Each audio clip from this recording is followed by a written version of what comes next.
This story is called From Sad Face to Straight Face, Pen and Paper Youth Work. Anne was 15. On this particular evening, she looked subdued and withdrawn, making little contact with other young people.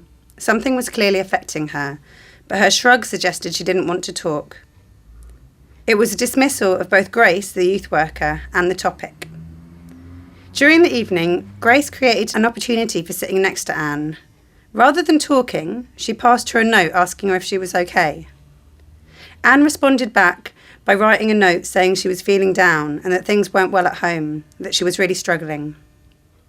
She signed the note with a sad face. Through a series of small points of clarification in the notes that followed by Anne, bit by bit she was able to reveal her struggles. Open questions were avoided or ignored by Anne, who was too sussed for that. She saw them as disrespectful, an insult to her intelligence. For Anne, the problems were too big to bring out in one go. Though it wasn't emotionally and physically possible to do that, the small pieces of clarification that Grace asked for seemed to be respected and responded to.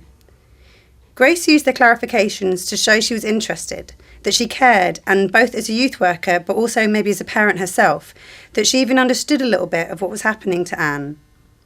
When it became clear that her relationship with her mother and father was strained, one of Grace's responses was that she was a mother as well, and that as a parent she didn't always get it right. As the exchanges of notes continued, other worries came out, about the pressure of having a boyfriend and how she felt about herself. All this took place without a spoken word between the two of them. At the end of the evening, Grace wrote another note asking Anne how she was feeling.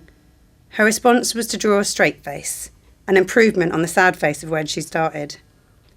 No more was thought or said about this exchange, though infrequently Anne continued to visit the centre. Then eventually she stopped coming altogether and contact was lost. A couple of years later, Anne saw Grace in the town centre. She approached her smiling, asking how she was and how about the youth centre. She was studying at college and enjoying the course. Anne asked whether Grace remembered their exchange of notes, to which Grace replied that of course she did. Anne thought for a moment, and then looking directly at Grace, said that on that evening she was feeling so low that she was thinking of self-harming, but their conversation had stopped her.